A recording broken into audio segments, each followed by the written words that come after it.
Hello ನಮಸ್ಕಾರ.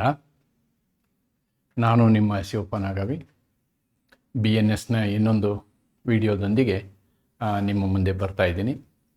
ಇವತ್ತಿನ ನನ್ನ ವಿವರಣೆ ಕಲಂ 3ರ ಬಗ್ಗೆ. I am discussing today with you on section 3 BNS 2023 and section 3, one of the very important sections. ಇವತ್ತು ನಿಮಗೆ ಇನ್ನೊಂದು ವಿಡಿಯೋ. ಈ ವಿಡಿಯೋ ನಾನು ಕಲಮು 3ರ ಬಗ್ಗೆ. ಇದರಲ್ಲಿ 1ರಿಂದ 9ರವರೆಗೆ ಉಪಕಲಂಗಳಿವೆ. There are sub classes are sub sections from 1 to 9.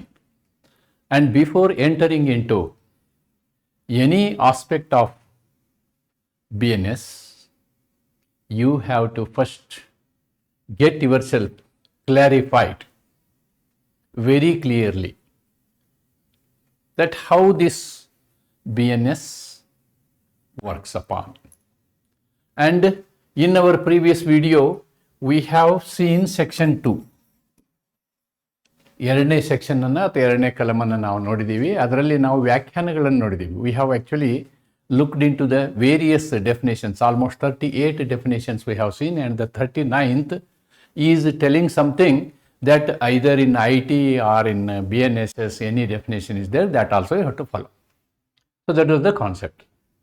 But here the heading of section 3 is like this: general explanations, ಸಾಮಾನ್ಯ ವಿವರಣೆಗಳು. In other words, section 3 is occupying whole BNS.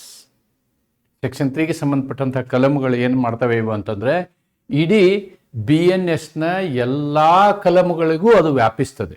It is applicable to all the sections including section 2. ಅಂದರೆ ಈ ಕಲಂ ಇದೆಯಲ್ಲ, BNSನ ಭಾರತೀಯ ನ್ಯಾಯ ಸಂಹಿತೆಯ 3ನೇ ಸಂಹಿತೆ ಏನಿದೆ, ಈ ಸಂಹಿತೆ ಎಲ್ಲ BNSನ ಎಲ್ಲ ಕಲಮುಗಳಿಗೂ ಅದು ವಿಸ್ತರಿಸ್ತದೆ ಅಂತಕ್ಕಂಥದ್ದು ಇದರ ಅರ್ಥ.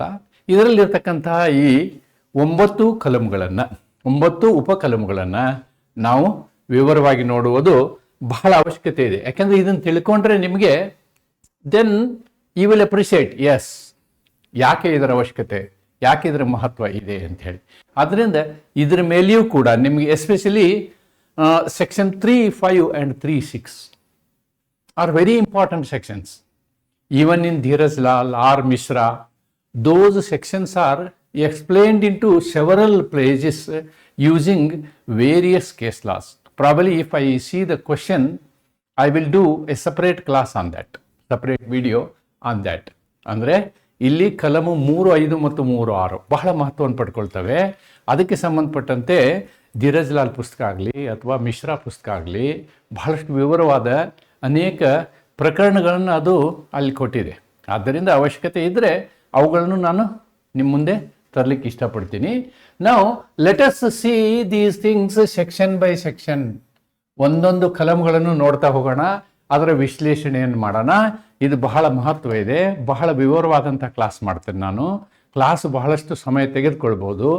ಆದರೆ ನಾನು ಹೇಳ್ತೇನೆ ನಿಮಗೆ, ನೀವು ಒಬ್ಬ ಕ್ರಿಮಿನಲ್ ಲಿಟಿಗಂಟ್ ಆಗಬೇಕು ಅಂತಂದರೆ, if you want to become a lawyer in the field of crime or criminal lawyer ಅಂದರೆ ತಪ್ಪಾಗ್ತದೆ. Anybody who is litigating on the subject matter of criminal offences, then understanding section 3 in its totality to the root of it is quintessential. ಬಹಳ ಮುಖ್ಯ ಇದನ್ನು ಕಲಿಯೋದು. So now what section 3 says, what is written in the code is reproduced here. What is written in the code, BNS is exactly written here. Throughout this Sanhita, every definition of offense, penal provision, and every illustration of every such definition or penal provision shall be understood subject to the exceptions. Subject to the exceptions. ನೋಡಿ, ಯಾವುದೇ ಒಂದು law ಇದೆಯಲ್ವಾ, normally law also has a exception ಅಂತ ಹೇಳ್ತಾರೆ. ಲಾ also, ಒಂದು ಕಾನೂನಿಗೆ ಒಂದು ಅಪವಾದ ಇದ್ದೇ ಇರುತ್ತೆ ಅಂತ. ಹಾಗೆ ಇಲ್ಲಿ ನಾವು ಏನು ಹೇಳ್ತೀವಿ ಅಂತಂದರೆ, ಇಡೀ ಈ ಸಂಹಿತೆಯ ಪುಸ್ತಕದಲ್ಲಿ ಹೇಳುವಂತಹ ಎಲ್ಲ ಅಪರಾಧಗಳು, ಅದಕ್ಕೆ ಸಂಬಂಧಪಟ್ಟಂತೆ ಶಿಕ್ಷೆಗಳು, ಅದಕ್ಕೆ ಸಂಬಂಧಪಟ್ಟಂತೆ ಉದಾಹರಣೆಗಳು, ಇವೆಲ್ಲವುಗಳು ಏನಿದಾವಲ್ಲ, ಇವೆಲ್ಲವುಗಳನ್ನು ನೀವು ವ್ಯಾಖ್ಯಾನಿಸುವಾಗ ನೀವು ಒಂದನ್ನು ಗಮನದಲ್ಲಿಟ್ಕೋಬೇಕು. ಆ ಎಲ್ಲದಕ್ಕೂ ಈ ಎಕ್ಸೆಪ್ಷನ್ಸ್ ಇದೆಯಲ್ಲ, ಅಪವಾದಗಳು, ಅವು ಜನರಲ್ ಆಗಿ ಅಪ್ಲೈ ಆಗ್ತವೆ. ಎಲ್ಲಿರುವಂಥವು? On the chapter entitled general exceptions. ಈ ಒಂದು ನಮ್ಮ ಸಂಹಿತೆಯಲ್ಲಿ ಒಂದು ಅಧ್ಯಾಯ ಇದೆ. ಆ ಅಧ್ಯಾಯದಲ್ಲಿ ನಾವು ಸಾಮಾನ್ಯ ಅಪವಾದಗಳು ಅಂಥೇಳಿ ಬರೆದಿದ್ದೀವಿ. ಆ ಸಾಮಾನ್ಯ ಅಪವಾದಗಳು ಏನಾಗುತ್ತೆ ಅಂತಂದರೆ, ಇಡೀ ಸಂಹಿತೆಯ ಎಲ್ಲ ಕಲಮುಗಳಿಗೂ ಅನ್ವಯಿಸ್ತವೆ. ಅದೊಂದು ಡೆಫಿನೇಷನ್ ಇರ್ಬೋದು, ಅದು ಒಂದು ಅಫೆನ್ಸ್ ಇರ್ಬೋದು, ಅದು ಶಿಕ್ಷೆಯ ಪ್ರಮಾಣ ಇರ್ಬೋದು, ಅಥವಾ ಉದಾಹರಣೆ ಇರ್ಬೋದು.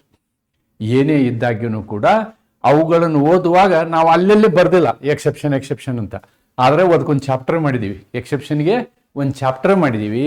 ಆ ಚಾಪ್ಟರ್ನಲ್ಲಿರ್ತಕ್ಕಂತಹ ಎಲ್ಲ ಅಪವಾದಗಳು ಎಲ್ಲ ಕಲಮುಗಳಿಗೆ ಅನ್ವಯ ಆಗ್ತವೆ ಅನ್ನೋದು. ಆ ಚಾಪ್ಟರ್ ಯಾವುದು ಅಂತಂದರೆ ಚಾಪ್ಟರ್ 3 ಸೆಕ್ಷನ್ 14 to 44.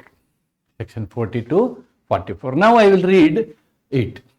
ಈ ಸಂಹಿತೆಯಾದ್ಯಂತ ಅಪರಾಧದ ಪ್ರತಿಯೊಂದು ವ್ಯಾಖ್ಯಾನ, ಪ್ರತಿ ದಂಡದ ನಿಬಂಧನೆ ಮತ್ತು ಅಂತಹ ಪ್ರತಿಯೊಂದು ವ್ಯಾಖ್ಯಾನ ಅಥವಾ ದಂಡದ ನಿಬಂಧನೆಯ ಪ್ರತಿ ವಿವರಣೆಯನ್ನು ಸಾಮಾನ್ಯ ವಿನಾಯಿತಿಗಳು ಎಂಬ ಶೀರ್ಷಿಕೆ ಅಡಿ ಅಧ್ಯಾಯದಲ್ಲಿ ಒಳಗೊಂಡಿರುವ ವಿನಾಯಿತಿಗಳಿಗೆ ಒಳಪಟ್ಟಿರುತ್ತವೆ.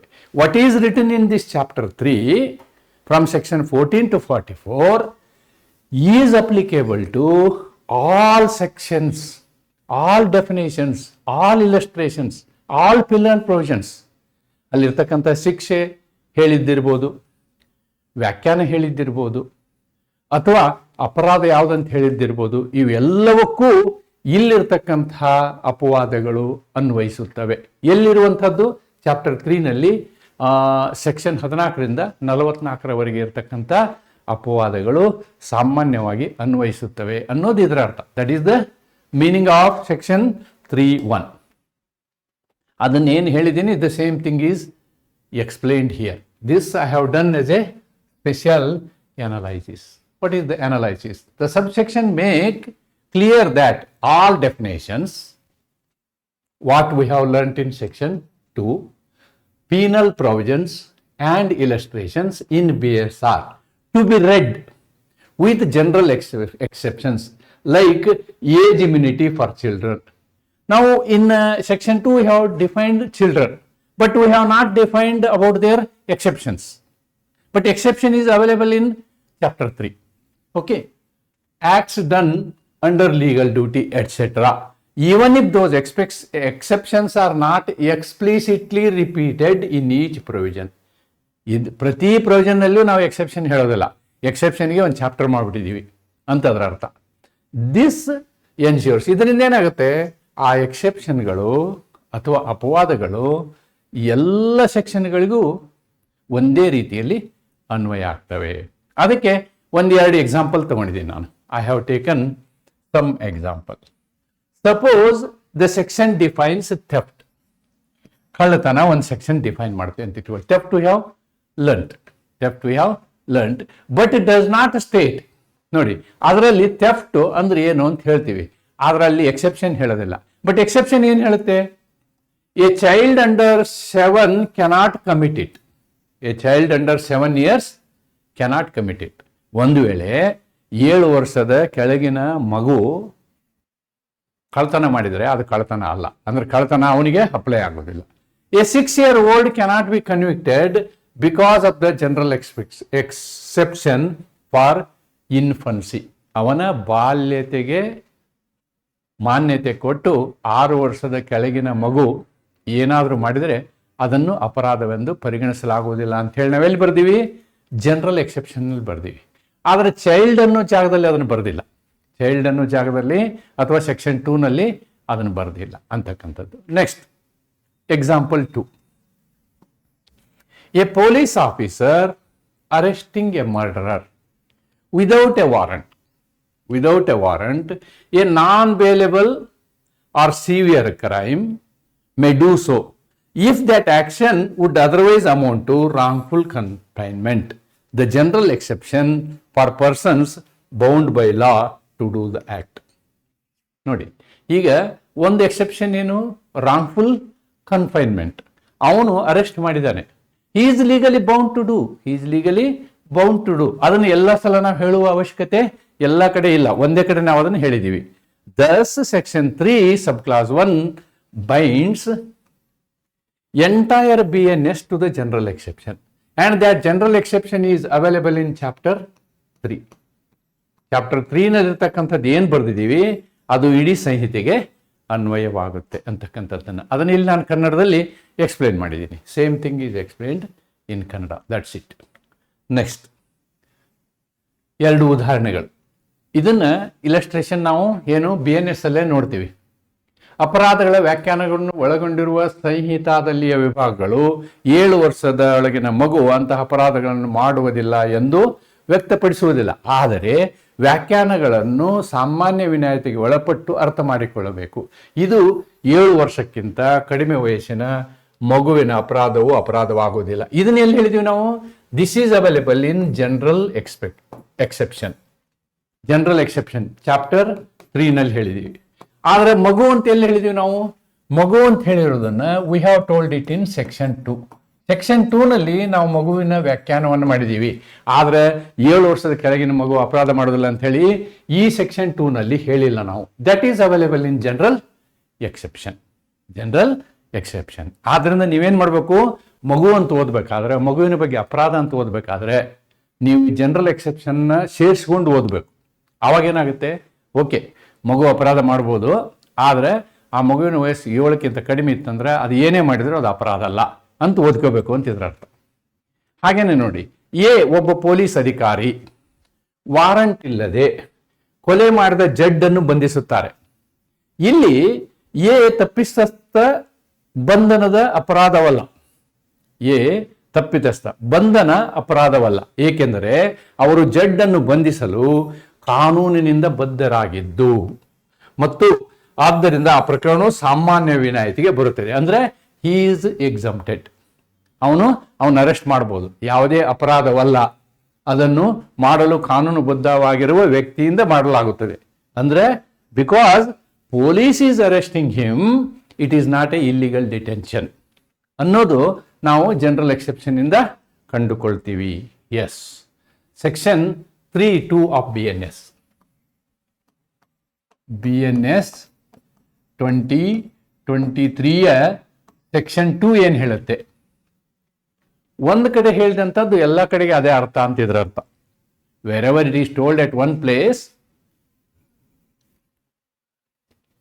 Is same at all the places. ಏನು? Every expression which is explained in any part of Sanhita. ಎಲ್ಲೋ ಒಂದು ಕಡೆ ನಾವು ಒಂದು ಹೇಳಿಕೆಯನ್ನು ಮಾಡ್ತೀವಿ ಸಂಹಿತೆಯಲ್ಲಿ ಅಂತ ಇಟ್ಕೊಳ್ಳಿ, ಅದು explained in any part of Sanhita is used in every part. ಎಲ್ಲ ಪಾರ್ಟಲ್ಲಿ ಹಾಗೆ ಯೂಸ್ ಮಾಡ್ತೀವಿ ನಾವು, ಎಲ್ಲ ಪಾರ್ಟಲ್ಲೂ ಹಾಗೆ ಯೂಸ್ ಮಾಡ್ತೀವಿ. ಫಾರ್ ಎಕ್ಸಾಂಪಲ್ ಸಂವಿಧಾನವನ್ನು ತೆಗೆದುಕೊಂಡ್ರೆ ಸ್ಟೇಟ್ ಅಂತಕ್ಕಂಥದ್ದಕ್ಕೆ ನಾವು ಆರ್ಟಿಕಲ್ 12 ಬೇರೆ ಅರ್ಥ ಕೊಡ್ತೀವಿ. ಅದೇ ಆರ್ಟಿಕಲ್ 300 ಅದಕ್ಕೆ ಬೇರೆ ಅರ್ಥ ಕೊಡ್ತೀವಿ. 300 ಅದನ್ನ ನಾವು ಲೀಗಲ್ ಪರ್ಸನ್ ಅಂತ ಟ್ರೀಟ್ ಮಾಡ್ತೀವಿ. 12 ಅದನ್ನ ಸ್ಟೇಟ್ ಅಂತ ಟ್ರೀಟ್ ಮಾಡ್ತೀವಿ. ಸೊ ಒಂದು ಸರ್ಕಾರವನ್ನ ನಾವು ರಾಜ್ಯ ಅಂತ ತೀರ್ಮಾನ ಮಾಡ್ತೀವಿ. ಎಲ್ಲಿ? ಆರ್ಟಿಕಲ್ 12. ಅದೇ ಸರ್ಕಾರವನ್ನ ನಾವೇನ್ ಮಾಡ್ತೀವಿ?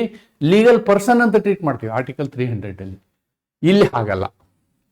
ಸಂಹಿತೆಯಲ್ಲಿ ಒಂದು ವಿವರಣೆಯನ್ನು ನಾವು ಕೊಟ್ಟರೆ, ಸಂಹಿತೆಯಲ್ಲಿ ಯಾವುದೇ ಭಾಗದಲ್ಲಿ ವಿವರಿಸಲಾದ ಪ್ರತಿಯೊಂದು ಅಭಿವ್ಯಕ್ತಿಯನ್ನು ಈ ಸಂಹಿತೆಯ ಪ್ರತಿಯೊಂದು ಭಾಗದಲ್ಲಿ ವಿವರಣೆಗೆ ಅನುಗುಣವಾಗಿ ಬಳಸಲಾಗುತ್ತದೆ.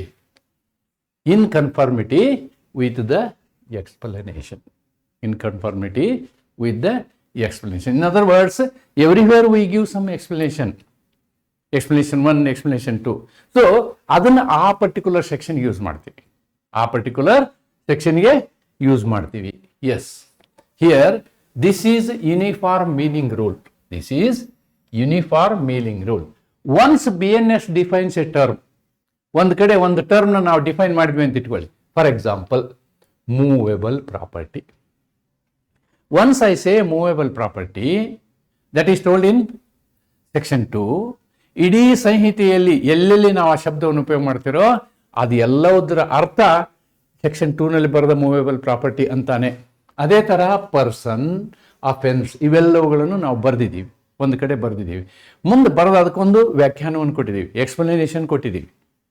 ಆ ಏನು ಎಕ್ಸ್ಪ್ಲನೇಷನ್ ಕೊಟ್ಟಿದ್ದೀವೋ ಅದೇ ಅರ್ಥದಲ್ಲಿ ನೀವು ಸಂಹಿತೆಯಲ್ಲಿ ಬರುವಂಥ ಈ ಶಬ್ದಗಳ ವ್ಯಾಖ್ಯಾನವನ್ನು ಮಾಡಬೇಕು. The same definition applies wherever the term appears. ಎಲ್ಲೋ ಸಂಹಿತೆಯಲ್ಲಿ ಮಧ್ಯದಲ್ಲಿ ಎಲ್ಲೋ ಚಾಪ್ಟರ್ 10ರಲ್ಲಿ, ಚಾಪ್ಟರ್ 15ರಲ್ಲಿ ಅಲ್ಲಿ ಪರ್ಸನ್ ಅಂತ ಬಂದ್ರೆ ನೀವು ಯಾವ ಪರ್ಸನ್ ಅಂತ ತಿಳ್ಕೋಬೇಕು? What is defined in section 2. ಒಂದು ಮೂವೇಬಲ್ ಪ್ರಾಪರ್ಟಿ ಅಂತ ಬಂದ್ರೆ ಯಾವ ಮೂವೇಬಲ್ ಪ್ರಾಪರ್ಟಿ ಅಂತ ಇಟ್ಕೋಬೇಕು? What is told in section 2 ಅಂತ ಅದರ ಅರ್ಥ. This avoids ambiguity. ಇದರಿಂದ ಏನಾಗುತ್ತೆ? ದ್ವಂದ್ವ ನಿವಾರಣೆಯಾಗುತ್ತದೆ, ದ್ವಂದ್ವ ಇರಲ್ಲ. ಆ್ಯಂಡ್ ಕನ್ಸಿಸ್ಟೆಂಟ್ ಇಂಟರ್ಪ್ರಿಟೇಷನ್, ಮತ್ತು ಎಲ್ಲ ಕಡೆಗೂ ನೀವು ಒಂದೇ ವ್ಯಾಖ್ಯಾನವನ್ನು ಮಾಡಲಿಕ್ಕೆ ಸಾಧ್ಯ ಆಗುತ್ತೆ. And ensures consistency in legal language. ಒಬ್ಬೊಬ್ಬರು ಒಂದೊಂಥರ ಅರ್ಥ ಮಾಡೋ ಪ್ರಮೇಯ ಇರೋದಿಲ್ಲ. For instances, movable property is defined in one part. It is defined in section 2. Whenever movable property appears in another section, you must use that same definition as is available here and not some colloquial or divergent meaning. ಬೇರೆ ಅರ್ಥ ಕೊಡೋ ಹಾಗಿಲ್ಲ ಅದಕ್ಕೆ. ನಾವು section 2ನಲ್ಲಿ movable property ಅಂತ ಏನು ಬರೆದಿದ್ದೀವೋ ಇದಕ್ಕೊಂದು ಅರ್ಥ ಕೊಟ್ಟಿದ್ದೀವಿ ನಾವು. ಆ ಅರ್ಥವನ್ನೇ ಎಲ್ಲ ಕಡೆ ನೀವು ಉಪಯೋಗ ಮಾಡಬೇಕು. Everywhere you have to use the same concept ಅನ್ನೋದನ್ನು ನಮಗೇನು ಮಾಡುತ್ತೆ? ಸೆಕ್ಷನ್ 3 ಸಬ್ ಕ್ಲಾಸ್ 2 ಹೇಳುತ್ತೆ. Section 3 sub clause 2 gives this. ಇದನ್ನೇ ಇಲ್ಲಿ ಕನ್ನಡದಲ್ಲಿ ಅರ್ಥೈಸಿದ್ದೀನಿ ನಾನು. Same thing I have written it in Kannada. ಇಲ್ಲಿ ಉದಾಹರಣೆಗೆ ಇಲ್ಲಿ ಛಲ ಅಲ್ಲ, ಇದು ಚರಾಸ್ತಿ ಅಂತ ಬರ್ಕೊಳ್ಳಿ. ಚರಾಸ್ತಿ, ಮೂವೇಬಲ್ ಪ್ರಾಪರ್ಟಿ ಅಂದರೆ ಚರಾಸ್ತಿ. ನಾನು ಇಂಗ್ಲೀಷಲ್ಲಿ ನಿಮ್ಗೆ ತರ್ಜಮೆ ಮಾಡಿ ಹೇಳಿದ್ದೀನಿ. I don't need it is to be explained again. Section 3 subclass 3 BNS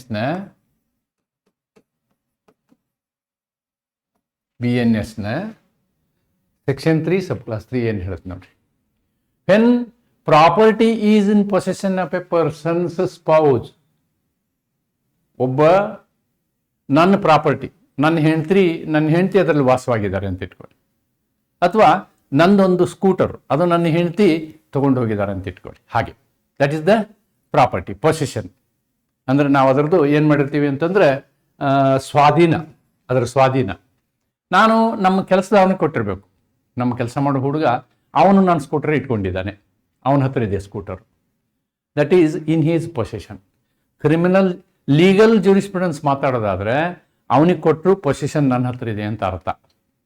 in other language ಅಥವಾ ಸಿವಿಲ್ ಲಾ ಪ್ರಕಾರ ಮಾತಾಡೋದಾದರೆ, even if I have given a house for rent, I am having a legal position, he is having the using position like that.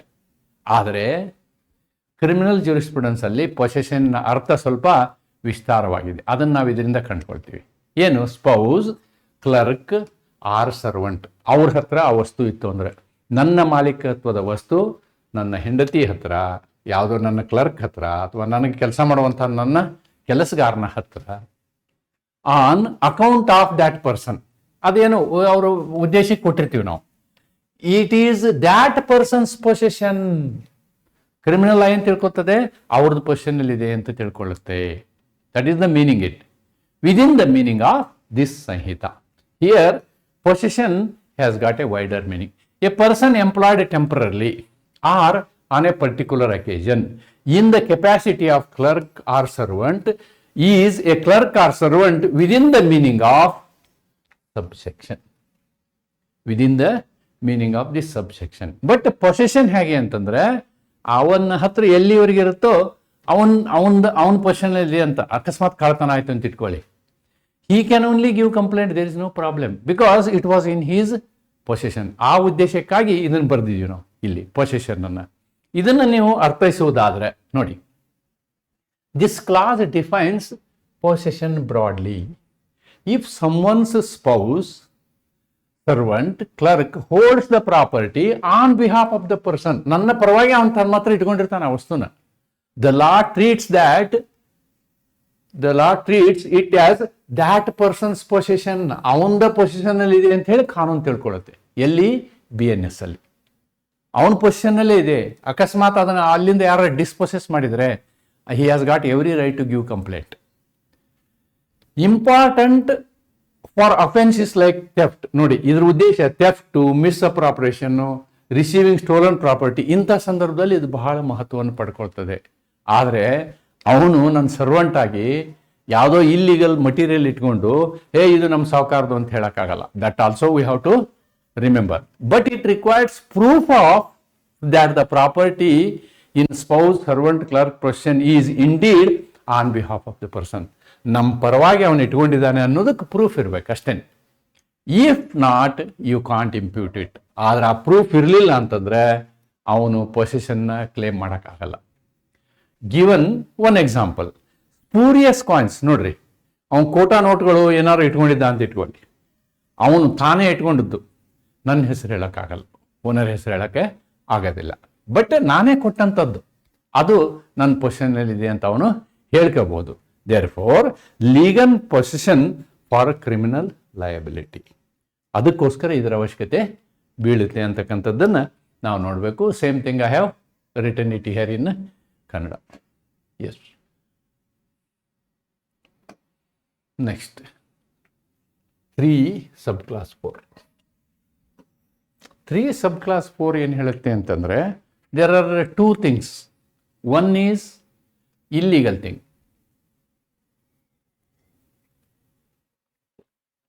One is actually act. ನಾವು section 2ನಲ್ಲಿ act define ಮಾಡಿದ್ದೀವಿ. We have defined act, ಕೃತ್ಯ.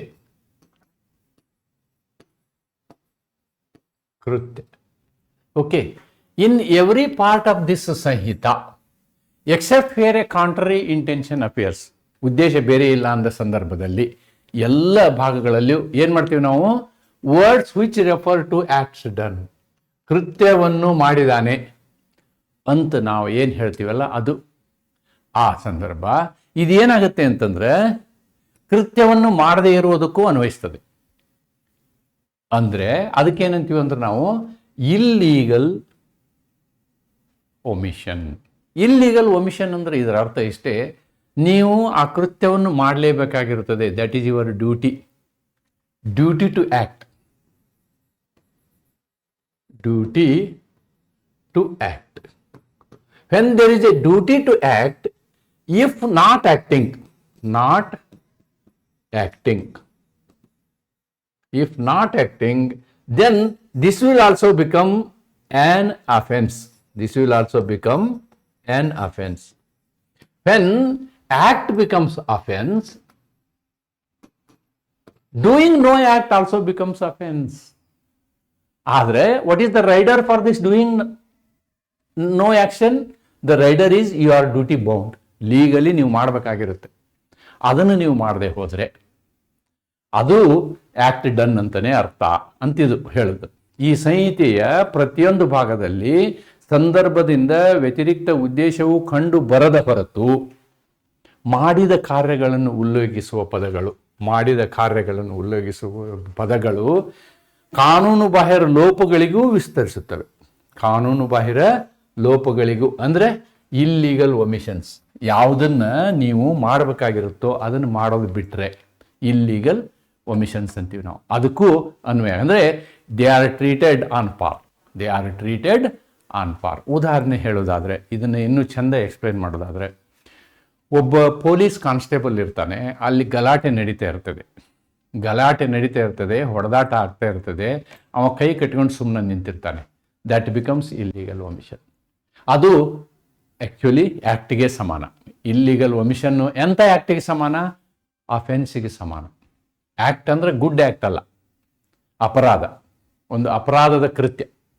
ಅಪರಾಧದ ಕೃತ್ಯಕ್ಕೆ ಏನು ಸಮಾನ ಅಂತಂದರೆ, ಯಾವ ವ್ಯಕ್ತಿ ಕರ್ತವ್ಯವನ್ನು ಮಾಡಲಿಕ್ಕೆ ನಿರ್ವಹಿಸಲಾಗಿರುತ್ತೋ ಅವನು ತನ್ನ ಕರ್ತವ್ಯವನ್ನು ನಿರ್ವಹಿಸದೇ ಹೋಗುವುದರಿಂದ ಆಗುವ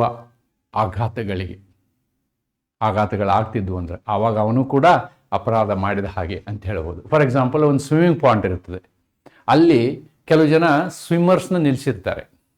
ಆ ಸ್ವಿಮ್ಮರ್ಸ್ ಡ್ಯೂಟಿ ಏನಂದ್ರೆ, ಯಾರು ಮುಳುಗ್ತಾ ಇದ್ರೆ ಅವ್ರನ್ನ ರೆಸ್ಕ್ಯೂ ಮಾಡೋದು. ಅವನು ಮುಳುಗ್ತಾ ಇರೋದನ್ನು ನೋಡಿಯೂ ಸುಮ್ಮನೆ ಇದ್ದರೆ ದಟ್ ಈಸ್ ಇಲ್ಲೀಗಲ್ ಒಮಿಷನ್. ಅದು ಕೂಡ ಒಂದು ಅಪರಾಧ, ಇದು ಕೂಡ ಒಂದು ಅಪರಾಧ. ಅವೆರಡನ್ನು ಒಂದೇ ತಕ್ಕಡಿಯಲ್ಲಿ ತೂಗ್ತೀವಿ ನಾವು ಅಂಥೇಳಿ ಇಲ್ಲಿ ಹೇಳ್ತೀವಿ. Illegal omission is also like an offence ಅಂತಿದ್ರ ಅರ್ಥ. ಅದರ ಎನಲೈಸಿಸ್ ಇಲ್ಲಿ ಮಾಡಿದ್ದೀವಿ. This means when ever BNS uses language like act done, it automatically includes not only positive acts, that is commissions, but also omissions. ಎಂಥ ಒಮಿಷನ್ಸು?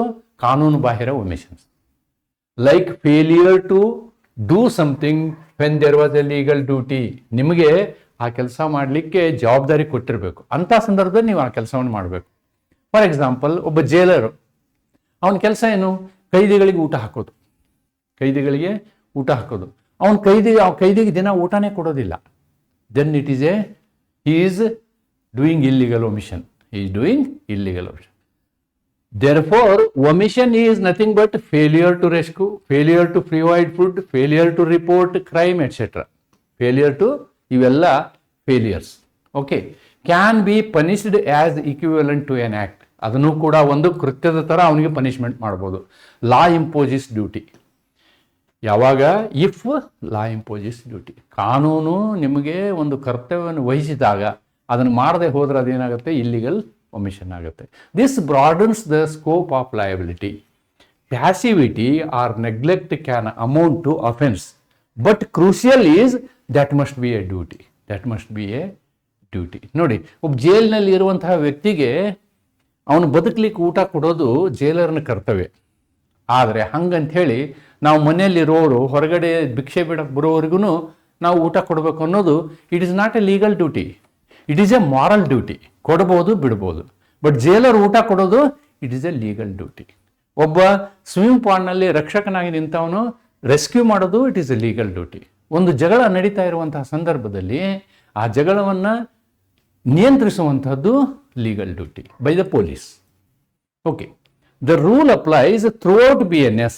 ನೋಡಿ, ಇದು ನಮ್ಮ BNSನ ಎಲ್ಲ ಸೆಕ್ಷನ್ಗಳಲ್ಲೂ ಇದು ಅನ್ವಯ ಆಗುತ್ತೆ. ಅದರ ಕನ್ನಡ ತರ್ಜುಮೆ ಏನು ಮಾಡಿದ್ದೀನಿ, ಕರ್ತವ್ಯವನ್ನು ಮಾಡದೇ ಇರುವುದು, ಸಕಾರಾತ್ಮಕ ಕೃತ್ಯಗಳು, ಕಾನೂನಿಸಲಾದ ಕರ್ತವ್ಯಗಳು, ಇಲ್ಲೀಗಲ್ ಅಕ್ರಮ ಬಿಟ್ಟಿಕೆಗಳನ್ನು, ಇಲ್ಲೀಗಲ್ ಕರ್ತವ್ಯ ಮಾಡದಿರೋದು, ಅಕ್ರಮ. ಇದನ್ನೊಂದು ಸ್ವಲ್ಪ ಕರ್ತವ್ಯ ಮಾಡದಿರುವುದು ಅಂತ ಬರ್ಕೊಳ್ಳಿ. ಕರ್ತವ್ಯ ಮಾಡದಿರುವುದು.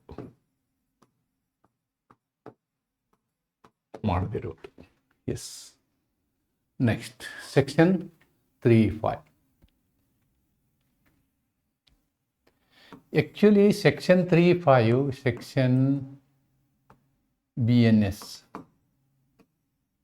2023ನಲ್ಲಿ section 3.5 and section 3.6 are very very very important. I think if required, I will do a separate video for this. Here, for the purpose of understanding the entire section 3, I am explaining here. ಏನಿದು? When a criminal act is done, ಒಂದು ಅಪರಾಧಿಕ ಕೃತ್ಯವನ್ನು ಮಾಡಿದಾಗ ಯಾರಿಂದ? ಅನೇಕ ವ್ಯಕ್ತಿಗಳಿಂದ. By several people, by several persons. ಯಾವ ಉದ್ದೇಶದಿಂದ? ಇನ್ ಫರ್ದರ್ನೆಸ್ of common intention. ಒಂದೇ ಉದ್ದೇಶವನ್ನು ಇಟ್ಕೊಂಡು ಅನೇಕ ಜನರು ಸೇರಿಕೊಂಡು ಅನೇಕ ಜನರು ಕೃತ್ಯವನ್ನು ಮಾಡಿದರೆ ಫಾರ್ ಎಕ್ಸಾಂಪಲ್, ಒಂದು ಕಳ್ಳತನ ಮಾಡೋಕ್ಕೆ 5-6 ಜನ ಬರ್ತಾರೆ. ಒಬ್ಬ ರೋಡಲ್ಲೇ ನಿಂತ್ಕೊಂಡಿರ್ತಾನೆ, ಎಲ್ಲ ಬರು ಹೋಗೋರು ನೋಡ್ತಿರ್ತಾನೆ. ಇನ್ನು 4 ಜನ ಒಳಗಡೆ ಹೋಗ್ತಾರೆ, ಒಬ್ಬ ಬೀಗ ಹೊಡಿತಾನೆ. ಇನ್ನು 3 ಜನ ಒಳಗೆ ಹೋಗ್ತಾನೆ, ಅವನು ಬಾಗಿಲ ಹತ್ರ ನಿಂತ್ಕೊಂಡಿರ್ತಾನೆ. ಆಮೇಲೆ 3 ಜನ ಕಳ್ಳತನ ಮಾಡಿಕೊಂಡು ಹೊರಗೆ ಬರ್ತಾರೆ. ನಿಜವಾಗಿ ಕಳ್ಳತನ ಮಾಡಿದವರು ಅವ್ರು 3 ಜನನೇ. ಒಬ್ಬ ಬಾಗಿಲು ಹೊಡೆದವನು, ಇನ್ನೊಬ್ಬ ಜನರು ಬರ್ತಾರೋ ಏನೋ ಅಂತ ನೋಡಕ್ಕೆ ನಿಂತವನು. ಈ ರೀತಿಯಾದಂತಹ, ಬಟ್ ಎಲ್ಲರ ಉದ್ದೇಶ ಏನು? ಕಳ್ಳತನ ಮಾಡುವುದೇ. ಎಲ್ಲರ ಉದ್ದೇಶ ಕಳ್ಳತನ ಮಾಡಿ ಅವ್ರ ಮನೆಯಲ್ಲಿರ್ತಕ್ಕಂಥ ಸಂಪತ್ತನ್ನು ದೋಚಿಕೊಂಡು ಹೋಗುವುದೇ. ಅದಕ್ಕೆ ಸೆಕ್ಷನ್ 3(5) ಅಪ್ಲೈ ಆಗುತ್ತೆ. ಆವಾಗ ಏನು ಹೇಳುತ್ತೆ ಇದು ಅಂತಂದರೆ, each such person is liable for that act. ಅವ್ರು ಏನು ಕೃತ್ಯ ಮಾಡ್ತಾರಲ್ಲ ಅದು. It may be theft, it may be rape, it may be murder, it may be assault, ಯಾವುದಾದ್ರೂ ಇರ್ಬೋದು. ಆ ಯಾವ ಅಪರಾಧಕ್ಕೆ ಒಬ್ಬ ವ್ಯಕ್ತಿಗೆ ಏನು ಶಿಕ್ಷೆ ಕೊಡ್ತೀರೋ ಎಲ್ಲರಿಗೂ ಅದೇ ಶಿಕ್ಷೆ ಕೊಡಬೇಕು ಅಂತಿದ್ರ ಅರ್ಥ. And in the same manner as if it was done by him alone. ನಿಜವಾಗಿ ಒಬ್ಬ ವ್ಯಕ್ತಿ ಏನು ಮಾಡಿರ್ತಾನಲ್ಲ 10 ಜನರಲ್ಲಿ ಅಥವಾ ಸೆವರಲ್ ಪೀಪಲಲ್ಲಿ, ಈ ಒಬ್ಬ ವ್ಯಕ್ತಿ ಏನು ಇವನಿಗೆ ಶಿಕ್ಷೆ ಆಗುತ್ತೋ, ಇವನಿಗೆ 10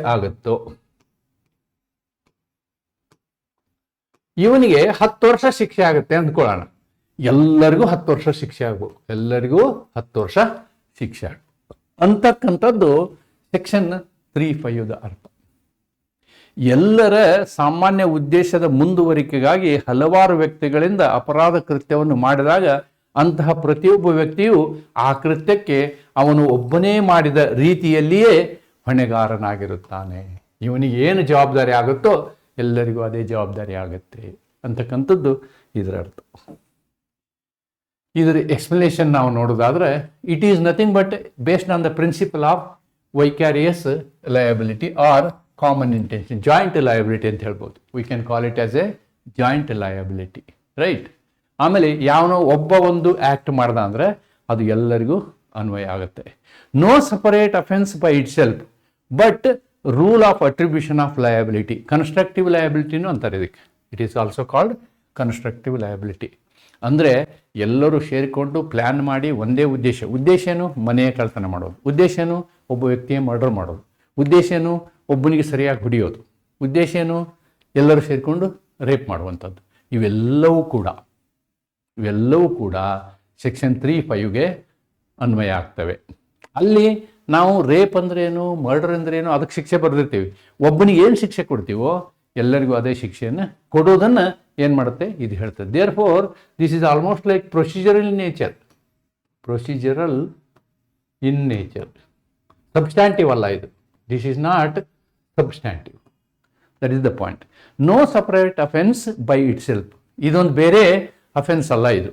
A rule of attribution of liability, constructive liability, similar to earlier laws, doctrine under old code. Courts will look at facts, conduct, circumstances, prior meetings, arrangements, etc. to infer common intention. ಈ common ಒಂದೇ ಉದ್ದೇಶ ಇದೆ ಅಂತ ಹೇಳಿ court ಏನು ಮಾಡ್ತದೆ, ತನ್ನದೇ ಆದ ರೀತಿಯಲ್ಲಿ ತನಿಖೆ ಮಾಡ್ತದೆ. ತನಿಖೆ ಮಾಡಿ ಒಂದೇ ಉದ್ದೇಶ ಇಟ್ಕೊಂಡಿದ್ದರು ಇವರು ಅಂತ ಗೊತ್ತಾಗಬೇಕಷ್ಟೇ. ಗೊತ್ತಾದರೆ they will apply section 3 subclass 5 along with other section. ಇದು ಒಂದನ್ನೇ ನೇರವಾಗಿ ಅಪ್ಲೈ ಮಾಡಕ್ಕೆ ಬರಲ್ಲ. ಬರೀ ಸೆಕ್ಷನ್ 3(5) ಮೇಲೆ ಶಿಕ್ಷೆ ಕೊಡಕ್ಕೆ ಬರಲ್ಲ. It should be read with some other offence. Okay, ಇದಕ್ಕೆ ಉದಾಹರಣೆಗಳನ್ನ ಹೇಳೋದಾದರೆ robbery, murder, gang rape, etcetera. ಅದನ್ನೇ ಕನ್ನಡದಲ್ಲಿ ಇಲ್ಲಿ ಬರೆದಿದ್ದೀನಿ. ನೀವು I will give notes. Section 3(6) ನೋಡಿ, ಸೆಕ್ಷನ್ 3(5) ಕಂಡಂಗೆ ಸೆಕ್ಷನ್ 3(6) ಕಾಣುತ್ತೆ. BNS 2023ನಲ್ಲಿ ಸೆಕ್ಷನ್ 3(6) ನೋಡಿ. Whenever an act which is criminal only by reason of its being done with criminal knowledge or intention by several persons. What about section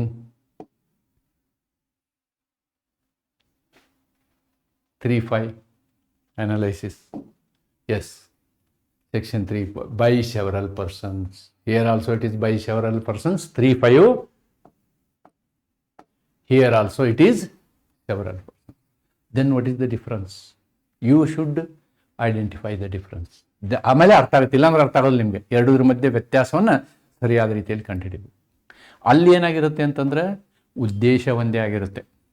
ಎಲ್ಲಿ 3(5)ನಲ್ಲಿ they are having a common intention, ಒಂದೇ ಉದ್ದೇಶವನ್ನು ಇಟ್ಕೊಂಡು ಮಾಡಿರ್ತಾರೆ.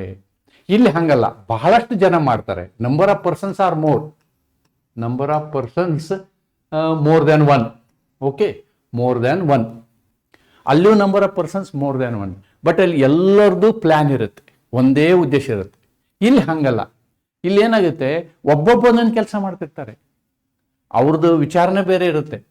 For example, ಎಲ್ಲೋ ಒಂದು accident ಆಗುತ್ತೆ, ಡ್ರೈವರ್ನ ಹೊರಗೆ ಎಳೆದು ತೆಗಿತಾರೆ, ಯಾರೋ ಒಬ್ಬ ಬರ್ತಾನೆ, ನೋಡ್ಕೊಂಡು ನಿಂತಿರ್ತಾನೆ. ಇನ್ನೊಬ್ಬ ಏನು ಮಾಡ್ತಾನೆ, ಅವನಿಗೆ ಕಪಾಳಕ್ಕೆ ಹೊಡಿತಾನೆ. ಮತ್ತೊಬ್ಬ ಏನು ಮಾಡ್ತಾನೆ, ಅವನ ಶರ್ಟ್ ಹರಿತಾನೆ. ಇನ್ನೊಬ್ಬ ಏನು ಮಾಡ್ತಾನೆ, ಚಾಕು ತೊಗೊಂಡು ಅವ್ನಿಗೆ ಚಾಕು ಹಾಕ್ತಾನೆ. ಇಲ್ಲಿ ಎಲ್ಲರದು ಉದ್ದೇಶ ಒಂದಾಗಿರೋದಿಲ್ಲ.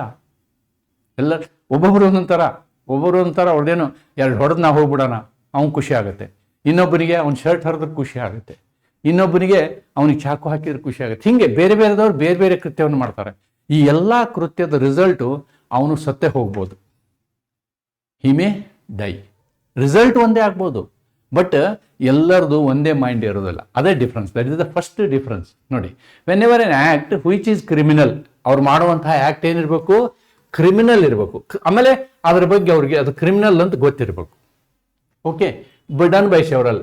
Each of such persons who joins in the act, ಎಲ್ಲರೂ ಏನು ಮಾಡ್ತಾರೆ, ಒಟ್ಟುಗೂಡ್ತಾರೆ. ನಾ ಹೇಳಿದ್ನಲ್ಲ ಎಕ್ಸಾಂಪಲ್ಲಿ, with such knowledge or intention is liable for the act in the same manner as if the act were done by him alone with that knowledge or intention. ಅವ ಏನು ತಿಳ್ಕೊಂಡು ಮಾಡಿರ್ತಾನೆ, ಅದರ ಪರಿಣಾಮ ಏನಾಗುತ್ತೆ, ಅದಕ್ಕೆ ತಕ್ಕನಂಗೆ ಇಲ್ಲಿ ಶಿಕ್ಷೆ ಆಗುತ್ತೆ. Not the way in section 3 sub class 5. That is the difference here. Either analysis ನೋಡೋಣ, then you will understand. The subsection extends to the liability. Here more is their individual knowledge and intention based on offenses committed.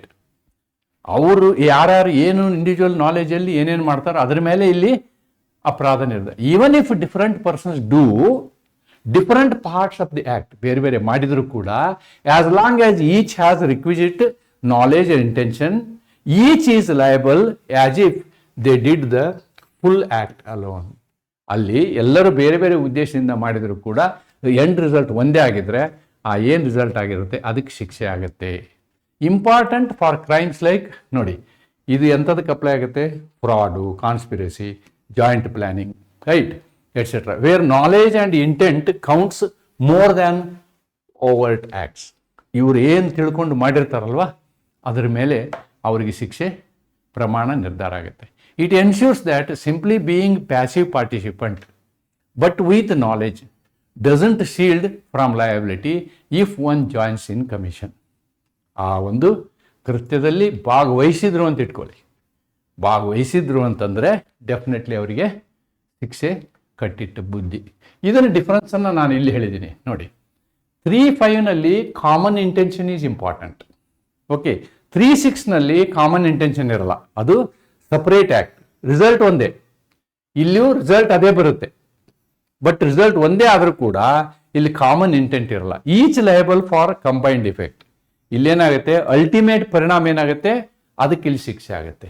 But 3(5)ನಲ್ಲಿ ಏನಾಗುತ್ತೆ, 3(5)ನಲ್ಲಿ ಎಲ್ಲರ ಉದ್ದೇಶ ಒಂದೇ ಆಗಿರುತ್ತೆ.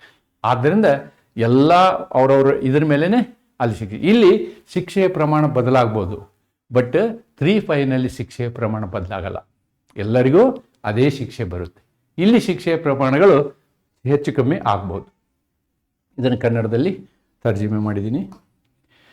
Now I will go to 3(7). 3(5) and 3(6), as I have told, if required, I will go for a additional class. Now let us analyze 3(7). Wherever causing of certain effect or an attempt to cause that effect by an act or by an omission is an offense, is to be understood that the causing of that effect partly by act, partly by omission. ಇದು ಬಹಳ interesting section. ಇದು ನಿಮ್ಮ ಒಂದು act ಇದೆಯಲ್ವಾ, act is also leading to offense. Then omission is also leading to offense. ನೀವು ಮಾಡುವ ಕೃತ್ಯ ಇವೆರಡನ್ನೂ ಹೊಂದಿರಬೇಕು. ಇವೆರಡನ್ನೂ, ಅದರ ಬಗ್ಗೆ ಇದು ಸೆಕ್ಷನ್. ಏನು, ನೀವು ಒಬ್ಬ ವ್ಯಕ್ತಿಯ ಮೇಲೆ ಅವನು ಸಾಯಿಸಬೇಕು ಅಂತ ಇರ್ತದೆ ಅಂತ ಇಟ್ಕೊಳ್ಳಿ. ಅವನಿಗೆ ಸರಿಯಾಗಿ ಹೊಡಿತೀರಿ, ಸುಮ್ಮನೆ ಬಿಡ್ತೀರಿ, ಓಕೆ. ಆಮೇಲೆ ಅವನಿಗೆ ಊಟ ಕೊಡಬೇಕಾಗಿರುತ್ತೆ, ನೀವು ಊಟ ಕೊಡೋದಿಲ್ಲ. ಇದಕ್ಕೆ ಇಲಸ್ಟ್ರೇಷನ್ ಇದೆ, ಅವ್ನು ನೋಡಿಬಿಟ್ರೆ ನೀವು ಅಂಡರ್ಸ್ಟ್ಯಾಂಡ್ ಮಾಡ್ಕೊಳ್ತೀರಿ. ನಾವು I will go to illustration only, okay. ಒಂದು ಕ್ರಿಯೆಯಿಂದ ಅಥವಾ ಲೋಪದಿಂದ ಒಂದು ನಿರ್ದಿಷ್ಟ ಪರಿಣಾಮವನ್ನು ಉಂಟು ಮಾಡುವುದು. ನಿಮ್ಮ ಉದ್ದೇಶ ಏನು? ಒಂದು ಇಫೆಕ್ಟ್, ಒಂದು ನಿರ್ದಿಷ್ಟ ನಿಮ್ಮ ಉದ್ದೇಶ ಸಫಲ ಆಗಬೇಕು. ಅದಕ್ಕೆ ನೀವೇನು ಮಾಡ್ತೀರಿ? ಕೆಲವು ಕ್ರಿಯೆಯನ್ನು ಮಾಡ್ತೀರಿ, ಕೆಲವು ಲೋಪವನ್ನು ಮಾಡ್ತೀರಿ. ಕೆಲವು ಕ್ರಿಯೆಯನ್ನು ಮಾಡ್ತೀರಿ, ಕೆಲವು ಲೋಪವನ್ನು ಮಾಡ್ತೀರಿ. ಮಾಡಿದ ಮೇಲೆ ಅವೆರಡನ್ನೂ ಸೇರಿಸಿ ಅದು ಏನಾಗುತ್ತೆ? ಅಪವಾದ ಆಗುತ್ತೆ, ಅಪರಾಧ ಆಗುತ್ತೆ. ನೋಡಿ, this class deals with mixture of act plus omission producing the end result. If the offense is defined as causing a consequence, example death, harm, whether it happens due to positive act or omission or a combination, liability remains the same.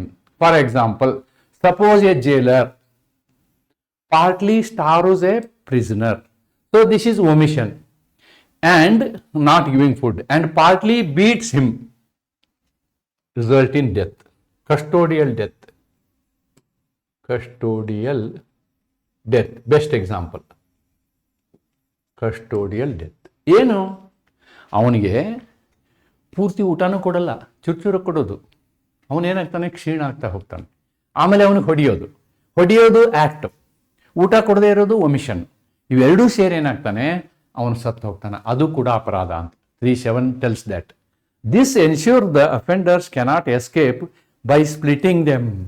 ಈ ರೀತಿ ಮಾಡಿ ಅವರು ಅಪರಾಧದಿಂದ ತಪ್ಪಿಸ್ಕೊಳ್ಳೋಕೆ ಆಗೋದಿಲ್ಲ ಅಂಥೇಳಿ section 3:7 ಹೇಳುತ್ತೆ. ಈ section 3:7 ಕನ್ನಡದ ತರ್ಜುಮೆ. I will go to these examples. I have not done any example. Okay. Now I will go to section 3:8. What 3:8 says? When an offense is committed by means of several acts. ನೋಡಿ, ಯಾವುದೇ ಒಂದು ಅಪರಾಧವನ್ನು ನೀವು ಅನೇಕ ಪ್ರಕ್ರಿಯೆಗಳಿಂದ ಮಾಡಿದರೆ, whoever intentionally cooperates in the commission of that offense by doing any one of those acts, either singly or jointly with any other person, commits that offense. ನೋಡಿ, ಒಂದು ಅಫೆನ್ಸ್ನಲ್ಲಿ ಒಂದು ಅಪರಾಧದಲ್ಲಿ ಅನೇಕ ಪ್ರಕ್ರಿಯೆಗಳಿರ್ಬೋದು. ಅದರಲ್ಲಿ ನೀವು ಭಾಗಿಯಾಗಿದ್ದರೆ ಸಾಕು, ನಿಮಗೂ ಶಿಕ್ಷೆ ಕಟ್ಟಿಟ್ಟ ಬುದ್ಧಿ. ನೀವು ಅದೇ ಅಪರಾಧವನ್ನು ಮಾಡಿದ ಹಾಗೆ. ಹಲವಾರು ಕೃತ್ಯಗಳ ಮೂಲಕ ಅಪರಾಧವನ್ನು ಎಸಗಿದಾಗ ಆ ಕೃತ್ಯದಲ್ಲಿ ಯಾವುದಾದರೂ ಒಂದನ್ನು ಮಾಡುವುದರ ಮೂಲಕ ಉದ್ದೇಶಪೂರ್ವಕವಾಗಿ ಯಾವುದೇ ವ್ಯಕ್ತಿಯೊಂದಿಗೆ ಏಕ ಅಥವಾ ಜಂಟಿಯಾಗಿ ಮಾಡುವ ಮೂಲಕ ಅಪರಾಧವನ್ನು ಮಾಡುವುದು ಆ ಅಪರಾಧವನ್ನು ಮಾಡಿದಂತೆ. Again, this you can understand by analysis. This provision broadens the scope of participation liability. ವ್ಯಕ್ತಿಗಳು ಹೆಂಗೆ ಸೇರ್ಕೊತಾರೆ ಅನ್ನೋದ್ರ ಬಗ್ಗೆ ಹೇಳುತ್ತಿದ್ದು. Even if offence demanded several acts. ಒಂದು ಅಪರಾಧ ಆಗ್ಬೇಕಂದ್ರೆ ಅದಕ್ಕೆ ಅನೇಕ ಪ್ರಕ್ರಿಯೆ ಆಗ್ಬೋದು. ಅಡ್ಮಿನಿಸ್ಟ್ರಿಂಗ್ ಪಾಯ್ಸನ್, ನೋಡಿ, poison doses at different times. ಅವನಿಗೆ ಡಿಫ್ರೆಂಟ್ ಟೈಮ್ಸಲ್ಲಿ ಏನು ಮಾಡೋದು? ಪಾಯ್ಸನ್ ಕೊಡೋದು. ಮೊನ್ನೆ ಒಂದು ಪ್ರಕರಣ ನಡೀತು. Doctor himself did that. Any cooperator who intentionally contributes any one act becomes guilty of the offense. ಈ ಪಾಯ್ಸನ್ ಕೊಡೋದಕ್ಕೆ ಇನ್ನೊಬ್ಬ ಏನು ಮಾಡ್ತಾನೆ? ಸಹಾಯ ಮಾಡ್ತಾನೆ. ಸೊ ಅವನು ತಪ್ಪುದಾರನೆ. Examples given in commentaries. 2 persons agree to murder. ನೋಡಿ, ಇಲ್ಲಿ ಇಬ್ಬರು ವ್ಯಕ್ತಿಗಳು ಏನು ಮಾಡ್ತಾರೆ? ಒಪ್ಕೊಳ್ತಾರೆ. ಏನು? ಪ್ಲ್ಯಾನ್ ಮಾಡ್ತಾರೆ. ಗಿವಿಂಗ್ ಪಾಯ್ಸನ್, ವಿಷ ಕೊಟ್ಟು ಸಾಯಿಸೋದಕ್ಕೆ, in separate doses at different times. ಒಬ್ಬ ಬೆಳಿಗ್ಗೆ ಔಷಧ ಕೊಡ್ತಾನೆ, ಒಬ್ಬ ಮಧ್ಯಾಹ್ನ ಔಷಧ ಕೊಡ್ತಾನೆ. ಓಕೆ, ಬೋತ್ ಅಡ್ಮಿನಿಸ್ಟರ್ಡ್ ಪಾಯ್ಸನ್ಸ್, ಇಬ್ಬರು ಪಾಯ್ಸನ್ ಕೊಟ್ಟರು. ಬೆಳಿಗ್ಗೆ ಒಬ್ಬ ಪಾಯ್ಸನ್ ಕೊಟ್ಟ, morning, okay, 1 dose. So A has given. Then evening ಇನ್ನೊಂದು ಡೋಸ್ ಕೊಟ್ಟ, ದಿಸ್ ಈಸ್ ಬಿ. ಇವನು ಕೊಟ್ಟ ಮೇಲೆ ಅವನು ಸತ್ತ, ಡೆತ್. ಇದರ ಅರ್ಥ ಇವನು ಪಾಯ್ಸನ್ ಕೊಟ್ಟಿದ್ರಿಂದ ಸತ್ತ ಅಂತ ಅರ್ಥ ಅಲ್ಲ ಅದು. ಇಬ್ರು A and B both are responsible for the death. ಇಬ್ರು ಜವಾಬ್ದಾರಿ ಅಂತ ಅದರ ಅರ್ಥ. Both administered poison as per agreement, both are guilty of murder. Both are guilty of murder. Also applies when different persons commit different parts of offense, whether acts are simultaneous or successive. Cooperation plus intention. ಏನೇನು ಇರಬೇಕಿದು? ಇಬ್ಬರು ಸಹಕಾರ, ಇಬ್ಬರು ಉದ್ದೇಶ ಇದ್ದರೆ ಸಾಕು, ಇಬ್ಬರು ಅಪರಾಧಿಗಳೇ ಅಂತ ಇದರ ಅರ್ಥ. ಐ ಥಿಂಕ್ ಇದಕ್ಕೆ ಎಕ್ಸಾಂಪಲ್ಗಳಿದ್ದಾವೆ ಅಂದ್ಕೊಳ್ತೀನಿ. ಎಸ್, ಇವು ಇದರಲ್ಲಿದ್ದಂತಹ ಎಕ್ಸಾಂಪಲ್, ನಿಮ್ಮ ಕೋಡಲ್ಲಿದ್ದಂತಹ ಎಕ್ಸಾಂಪಲ್ಗಳು. 3 ಎಕ್ಸಾಂಪಲ್ಗಳು ಕೊಟ್ಟಿದ್ದಾರೆ. 3 ಎಕ್ಸಾಂಪಲ್ಗಳನ್ನು ನೋಡೋಣ. ಏನು? ಎ ಬಿ ಜಡ್ ಅನ್ನು ಹಲವಾರು ಬಾರಿ ಮತ್ತು ವಿವಿಧ ಸಮಯಗಳಲ್ಲಿ ಸಣ್ಣ ಪ್ರಮಾಣದ ವಿಷವನ್ನು ನೀಡಿ ಕೊಲ್ಲಲು ಒಪ್ಪುತ್ತಾರೆ. ಜಡ್ ಮತ್ತು ಕೊಲೆ ಮಾಡುವ ಉದ್ದೇಶದಿಂದ ಒಪ್ಪಂದದ ಪ್ರಕಾರ ಎ ಮತ್ತು ಬಿ ವಿಷವನ್ನು ನಿರ್ವಹಿಸುತ್ತಾರೆ. ಜಡ್ ಅವರಿಗೆ ನೀಡಲಾದ ಹಲವಾರು ಪ್ರಮಾಣದ ವಿಷದ ಪರಿಣಾಮಗಳಿಂದ ಸಾಯುತ್ತಾನೆ. ಇಲ್ಲಿ ಎ ಮತ್ತು ಬಿ ಉದ್ದೇಶಪೂರ್ವಕವಾಗಿ ಕೊಲೆಯ ಕಮಿಷನಲ್ಲಿ ಸಹಕರಿಸುತ್ತಾರೆ ಮತ್ತು ಪ್ರತಿಯೊಬ್ಬರೂ ಸಾವಿಗೆ ಕಾರಣವಾದ ಕೃತ್ಯವನ್ನು ಮಾಡುತ್ತಾರೆ. ಅವರ ಕೃತ್ಯಗಳು ಪ್ರತ್ಯೇಕವಾಗಿದ್ದರೂ ಇಬ್ಬರೂ ಅಪರಾಧದಲ್ಲಿ ತಪ್ಪಿತಸ್ಥರಾಗಿರುತ್ತಾರೆ. ಅವರ ಕೃತ್ಯಗಳು ಪ್ರತ್ಯೇಕವಾಗಿದ್ದರು. ನೋಡಿ, ಎ ಆ್ಯಂಡ್ ಬಿ ಇಬ್ಬರು ಪ್ಲ್ಯಾನ್ ಮಾಡ್ತಾರೆ, ಇಬ್ಬರು ಅವನಿಗೆ ಬೇರೆ ಬೇರೆ ಟೈಮಲ್ಲಿ ವಿಷ ಕೊಡ್ತಾರೆ, ಆದ್ದರಿಂದ ಇಬ್ಬರು ಜವಾಬ್ದಾರಿ ಅಂತ. ಇನ್ನೊಂದು ಎಕ್ಸಾಂಪಲ್, ಎ ಆ್ಯಂಡ್ ಬಿ ಜಂಟಿ ಜೈಲರ್ಗಳು, ಇಬ್ಬರು ಜೈಲರೇ. ಒಂದು ಸಮಯದಲ್ಲಿ 6 ಗಂಟೆಗಳ ಕಾಲ ಪರ್ಯಾಯವಾಗಿ ಜಡ್ ಕೈದಿಯ ಚಾರ್ಜನ್ನು ಹೊಂದಿರುತ್ತಾರೆ. 6 hours ಅವ್ರ ಚಾರ್ಜ್ ಇದೆ. ಎ ಮತ್ತು ಬಿ ಜಡ್ನ ಸಾವಿಗೆ ಕಾರಣವಾಗಲು ಉದ್ದೇಶಿಸಿ ಕಾನೂನು ಬಾಹಿರವಾಗಿ ಕೈ ಬಿಡುವ ಮೂಲಕ ಪರಿಣಾಮವನ್ನು ಉಂಟು ಮಾಡಲು ಉದ್ದೇಶಪೂರ್ವಕವಾಗಿ ಸಹಕರಿಸುತ್ತಾರೆ. ನೆಗ್ಲಿಜೆಂಟ್, ಅವ್ರಿಗೆ ಊಟ ಕೊಡೋದಿಲ್ಲ. ಕಾನೂನು ಬಾಹಿರ ಕೈ ಬಿಡೋದಕ್ಕಿಂತ ಇಲ್ಲಿ ಊಟ ಕೊಡೋದಿಲ್ಲ, ಅವನಿಗೆ ಸ್ಟಾರ್ವಿಂಗ್ ಮಾಡ್ತಾರೆ. ಪ್ರತಿಯೊಂದು ಅವನ ಹಾಜರಾತಿಯ ಸಮಯದಲ್ಲಿ ಜಡ್ಗೆ ಉದ್ದೇಶಕ್ಕಾಗಿ ಅವನಿಗೆ ಸರಬರಾಜು ಮಾಡಿದ ಆಹಾರವನ್ನು ಒದಗಿಸುವುದು. ಜಡ್ ಹಸಿವಿನಿಂದ ಸಾಯುತ್ತಾನೆ, ಅವನಿಗೆ ಫುಡ್ ಕೊಡೋದಿಲ್ಲ. ಇಬ್ಬರು ಪ್ಲ್ಯಾನ್ ಮಾಡಿಕೊಂಡು ಇಬ್ಬರು ಅವನವನ ಡ್ಯೂಟಿ ಟೈಮಲ್ಲಿ ಅವನಿಗೆ ಫುಡ್ಡೇ ಕೊಡಲ್ಲ, ಆವಾಗ ಅವನು ಹಸಿವಿನಿಂದ ಸತ್ತು ಹೋಗ್ತಾನೆ. ಇಬ್ಬರು ಅದಕ್ಕೆ ಜವಾಬ್ದಾರಿ ಅಂತ. ನೋಡಿ, ಎ ಜೈಲರ್ ಜಡ್ ಖೈದಿಗಳ ಉಸ್ತುವಾರಿಯನ್ನು ಹೊಂದಿರುತ್ತಾನೆ. ಎ ಜಡ್ನ ಸಾವಿನಿಗೆ ಕಾರಣವಾಗುವ ಉದ್ದೇಶದಿಂದ ಜಡ್ಗೆ ಆಹಾರದೊಂದಿಗೆ ಸರಬರಾಜು ಮಾಡುವುದನ್ನು ಕಾನೂನು ಬಾಹಿರವಾಗಿ ಬಿಟ್ಟು ಬಿಡುತ್ತಾನೆ. ಇದರ ಪರಿಣಾಮವಾಗಿ ಜಡ್ ಶಕ್ತಿಯು ತುಂಬ ಕಡಿಮೆ ಆಗುತ್ತದೆ, ಆದರೆ ಅವನ ಸಾವಿಗೆ ಕಾರಣವಾಗಲು ಹಸಿವು ಸಾಕಾಗುವುದಿಲ್ಲ. ಏನನ್ನು ಅವನ ಕಚೇರಿಯಿಂದ ವಜಾಗೊಳಿಸಲಾಗುತ್ತದೆ ಮತ್ತು ಬಿ ಅವನ ಉತ್ತರಾಧಿಕಾರಿಯಾಗುತ್ತಾನೆ. ಆವಾಗ ಏನೇನು ಮಾಡ್ತಾರೆ? ಕೆಲಸದಿಂದ ತೆಗಿತಾರೆ. ಬಿ ಎ ಜೊತೆಗಿನ ಒಡದಾಟ ಅಥವಾ ಸಹಕಾರವಿಲ್ಲದೆ ಜಡ್ಗೆ ಆಹಾರದೊಂದಿಗೆ ಸರಬರಾಜು ಮಾಡುವುದನ್ನು ಕಾನೂನು ಬಾಹಿರವಾಗಿ ಬಿಟ್ಟು ಬಿಡುತ್ತಾನೆ. ಇದರಿಂದ ಅವನು ಜಡ್ನ ಸಾವಿಗೆ ಕಾರಣವಾಗುವುದೆಂದು ತಿಳಿದಿದ್ದಾನೆ. ಜಡ್ ಹಸಿವಿನಿಂದ ಸಾಯುತ್ತಾನೆ. ಬಿ ಕೊಲೆಯ ಅಪರಾಧಿ, ಆದರೆ ಎ ಬಿಯೊಂದಿಗೆ ಸಹಕರಿಸದ ಕಾರಣ ಎಯ ಕೊಲೆಯ ಪ್ರಯತ್ನದಲ್ಲಿ ಮಾತ್ರ ತಪ್ಪಿತಸ್ಥನಾಗುತ್ತಾನೆ. The second concept is like this. First A ಅವನ ಹಸಿವಿನಿಂದ ಬಳಲುವಂಗೆ ಮಾಡ್ತಾನೆ, ಆಮೇಲೆ ಅದು ಮ್ಯಾನೇಜ್ಮೆಂಟಿಗೆ ಗೊತ್ತಾಗುತ್ತೆ, ಜೈಲ್ ಮ್ಯಾನೇಜ್ಮೆಂಟ್ಗೆ, ಅವನು ತೆಗೆದು ಬಿಡ್ತಾರೆ. ಆಮೇಲೆ ಬಿನ ಎಂಪ್ಲಾಯ್ ಮಾಡ್ತಾರೆ. ಬಿನು ಕೂಡ ಅದೇ ಕಾರ್ಯವನ್ನು ಮುಂದುವರಿಸ್ತಾನೆ. ಬಿ ಮರ್ಡರಿಗೆ ಕಾರಣ ಆಗ್ತಾನೆ, ಎ ಆಗೋದಿಲ್ಲ ಅಂತಕ್ಕಂಥದ್ದು ಈ example. Right, now the last section 3(9). 3(9) ಏನು ಹೇಳುತ್ತೆ ನೋಡೋಣ. 3(9). Whenever several persons are engaged or concerned in the commission of a criminal act, they may be guilty of different offenses by means of that act. Note, when several persons are engaged or concerned in the commission of a criminal act, ಬಹಳಷ್ಟು ಜನ ಸೇರಿಕೊಂಡು ಹಲವಾರು, they may be guilty of different, ಈ ರೀತಿಯೂ ಇರ್ಬೋದು. ಬೇರೆ ಬೇರೆ ವ್ಯಕ್ತಿಗಳು ತಪ್ಪುಗಳನ್ನು ಮಾಡ್ತಾರೆ, ಅವು ಡಿಫ್ರೆಂಟ್ ತಪ್ಪಿರ್ಬೋದು. ಸೊ ಡಿಫರೆಂಟ್ ಅಫೆನ್ಸ್ ಆಗ್ಬೋದು. That possibility is also there. This is the another possibility. ಹಲವಾರು ವ್ಯಕ್ತಿಗಳು ಕ್ರಿಮಿನಲ್ ಆ್ಯಕ್ಟ್ನ ಆಯೋಗದಲ್ಲಿ ತೊಡಗಿದ್ದರೆ ಅಥವಾ ಸಂಬಂಧಿಸಿದರೆ ಅವರ ಕಾಯ್ದೆಯ ಮೂಲಕ ವಿವಿಧ ಅಪರಾಧದಲ್ಲಿ ತಪ್ಪಿತಸ್ಥರಾಗಿರಬಹುದು. ಒಂದು ಉದಾಹರಣೆ ತಗೋಣ. ಗಂಭೀರವಾದ ಪ್ರಚೋದನೆಯ ಸಂದರ್ಭದಲ್ಲಿ ಜಡ್ ಮೇಲೆ ದಾಳಿ ಮಾಡುತ್ತಾನೆ. ಅವನು ಜಡ್ನನ್ನು ಕೊಲ್ಲುವುದು ಕೇವಲ ಅಪರಾಧಿ ನರಹತ್ಯೆಯಾಗಿದ್ದು ಅದು ಕೊಲೆಯಾಗಿರುವುದಿಲ್ಲ. ಇಲ್ಲಿ ಏನಾಗುತ್ತೆ ಅಂತಂದರೆ, ಒಬ್ಬ ವ್ಯಕ್ತಿ ಇನ್ನೊಬ್ಬನಿಗೆ ರೇಗಿಸಿಬಿಡ್ತಾನೆ. ಆವಾಗ ಅವನು ಬಂದು ರೇಗ್ತಾನಲ್ವಾ, ರೇಗಿದ ಕೂಡಲೇ ಪ್ರತಿರೋಧ ಮಾಡ್ತಾನೆ. ಪ್ರತಿರೋಧ ಮಾಡುವಾಗ ಅವನು ಜಡ್ನ ಸಾಯಿಸೋ ಉದ್ದೇಶ ಇರಲ್ಲ ಅವನಿಗೆ. ಅವನು ರೇಗಿಸಿದ್ದಕ್ಕೆ ಅವನಿಗೆ ಹೊಡಿತಾನೆ, ಆದರೆ ಹೊಡೆದದ್ದಕ್ಕೆ ಅವನು ಸತ್ತು ಹೋಗ್ಬಿಡ್ತಾನೆ. ಓಕೆ, ಅವನು ಸತ್ತಿರುವುದು ಅವನ ಉದ್ದೇಶ ಮೆನ್ಸ್ರಿಯ ಸಾಯಿಸೋದಿರಲ್ಲ, ಮೆನ್ಸ್ರಿಯೇ ಸಾಯಿಸೋದಿರಲ್ಲ. ಓಕೆ, ನೆಕ್ಸ್ಟ್ ಬಿ ಜಡ್ನ ಕಡೆಗೆ ಕೆಟ್ಟ ಇಚ್ಛೆಯನ್ನು ಹೊಂದಿದ್ದು ಮತ್ತು ಅವನನ್ನು ಕೊಲ್ಲುವ ಉದ್ದೇಶವನ್ನು ಹೊಂದಿದ್ದು ಮತ್ತು ಪ್ರಚೋದನೆಗೆ ಒಳಗಾಗದೆ ಜಡ್ಡನ್ನು ಕೊಲ್ಲುವಲ್ಲಿ ಹೇಗೆ ಸಹಾಯ ಮಾಡುತ್ತಾನೆ. ನೋಡಿ, ಇಲ್ಲಿ ಇನ್ನೊಂದು ವಿಷಯ. ಬಿ ಏನ್ ಮಾಡ್ತಾನೆ, ಏನು ಸಾಯಿಸಬೇಕಾಗಿರುತ್ತೆ, ಜಡ್ನ ಸಾಯಿಸಬೇಕಾಗಿರುತ್ತೆ. ಈ ಸೆಕೆಂಡ್ ಕೇಸಲ್ಲಿ ಬಿ ಜಡ್ನ ಕಡೆಗೆ ಕೆಟ್ಟ ಇಚ್ಛೆಯನ್ನು ಹೊಂದಿದ್ದು ಅವನನ್ನು ಕೊಲ್ಲುವ ಉದ್ದೇಶವನ್ನು ಹೊಂದಿರ್ತಾನೆ. ಯಾರು? B mens rea is to kill Z. Okay, ಹೊಂದಿರುತ್ತಾನೆ. ಅವಾಗ ಏನ್ ಮಾಡ್ತಾನೆ ಅವನು?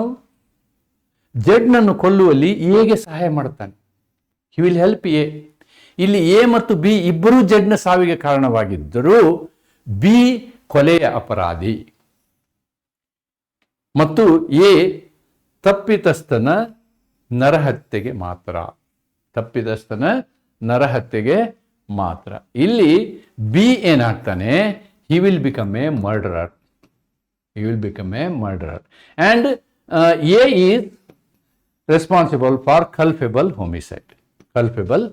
homicide. So this is another analysis ಅಲ್ಲಿ ನಿಮಗೆ ಇನ್ನೂ ಡೀಟೇಲ್ಸ್ ಸಿಗ್ಬೋದು ನೋಡಿ. This subsection recognises in a group offence co-accused may have different levels or kinds of liability. ಎಲ್ಲರಿಗೂ ಒಂದೇ ಶಿಕ್ಷೆ ಆಗಲ್ಲ. For instance, person A under grave provocation kills, this becomes homicide. Murder ಅಲ್ಲ ಇದು. ಕಿಲ್ಸ್, ಒಬ್ಬ ವ್ಯಕ್ತಿ ಪ್ರೊವೋಕ್ ಆಗಿ ಇನ್ನೊಬ್ಬನ ಹೊಡಿತಾನಲ್ಲ, that is culpable homicide. Person B with ill will intent to kill. ಇವನಿಗೆ ಆಕ್ಚುಲಿ ಈ ಬಿಗೆ ಇರ್ತದಲ್ಲ, ಬಿಗೆ ಉದ್ದೇಶ ಇರ್ತದೆ ಸಾಯಿಸ್ಲಿಕ್ಕೆ, ಕಿಲ್ ಉದ್ದೇಶ ಇರ್ತದೆ. ಅಸಿಸ್ಟ್ಸ್ ಬಿ, ಅವಾಗ ಬಿಗೆ ಏನು ಮಾಡ್ತಾನೆ? ಹೆಲ್ಪ್ ಮಾಡ್ತಾನೆ ಅವನ್ನ ಸಾಯಿಸ್ಲಿಕ್ಕೆ. ಅವಾಗ ಬಿ ಏನು ಮಾಡ್ತಾನೆ? B may be guilty of murder, A culpable homicide. ನೋಡಿ, ಇಲ್ಲಿ ಏನಾಗುತ್ತೆ ಅಂತಂದ್ರೆ, ಎ ಕಲ್ಪೆಬಲ್ homicide ಆಗ್ತಾನೆ, ಬಿ ಏನಾಗ್ತಾನೆ? Guilty of murder. ಯಾಕೆಂದ್ರೆ ಬಿ ಉದ್ದೇಶ ಏನಿರುತ್ತೆ? ಬಿ ಉದ್ದೇಶ ನೋಡಿ, person B with ill will and intent to kill assists B may be guilty of murder. ಯಾಕಂದ್ರೆ ಅವನು B is guilty of murder, ಯಾಕಂದ್ರೆ ಅವನು ಸಾಯಿಸುವ ಉದ್ದೇಶ ಇರುತ್ತೆ. A is guilty of culpable homicide. ಹೇಳಿದ್ನಲ್ಲ ನಾನು, A is guilty of culpable homicide. ಹಿಂಗೆ ಬೇರೆ ಬೇರೆ ಹಂತದ ಶಿಕ್ಷೆಗಳನ್ನು ಕೊಡುವಂತಹ ಪ್ರಾವಧಾನವನ್ನು ನಾವು ಸೆಕ್ಷನ್ 3(9) ಕಾಣ್ತೀವಿ. So this is all about our section 3. ಹಾಗಿದ್ರೆ ಒಟ್ಟಾರೆಯಾಗಿ ಸೆಕ್ಷನ್ 3 ಏನು ಹೇಳುತ್ತೆ ಅಂತಂದ್ರೆ, ಇಂಟರ್ಪ್ರಿಟೇಟಿವ್ ಫೌಂಡೇಶನ್ ಆಫ್ ಎಂಟೈರ್ BNSನ ನೀವು ಯಾವುದೇ ಸೆಕ್ಷನನ್ನು ಓದಬೇಕಾದ್ರೆ ಸೆಕ್ಷನ್ 3 ಬಿಟ್ಟು ಓದೋ ಹಾಗಿಲ್ಲ, ಅಥವಾ ಚಾಪ್ಟರ್ 3 ಬಿಟ್ಟು ಓದೋ ಹಾಗಿಲ್ಲ. It ensures consistency, fairness and clarity across all offences, removing ambiguities about definitions, possession, joint liability, etc. It mirrors and updates analogous provisions under the old law, Indian Penal Code, and general exceptions in the new law. Okay. For students and practitioners, memorizing section 3 is essential because it applies to every offense under BNS. Failure to appreciate these interpretative rules can lead to wrong readings of substantive offenses. ನೀವು ಯಾವುದೇ ಒಂದು ಅಪರಾಧವನ್ನು ಓದುವ ಸಂದರ್ಭದಲ್ಲಿ section 3ರಲ್ಲಿ ಏನು ಹೇಳಿದ್ದಾರೆ ಅನ್ನೋದನ್ನು ಜೊತೆಗೆ ಓದಿ ಅದನ್ನು ನೀವು ತರ್ಜುಮೆ ಮಾಡಬೇಕು, ವ್ಯಾಖ್ಯಾನ ಮಾಡಬೇಕು.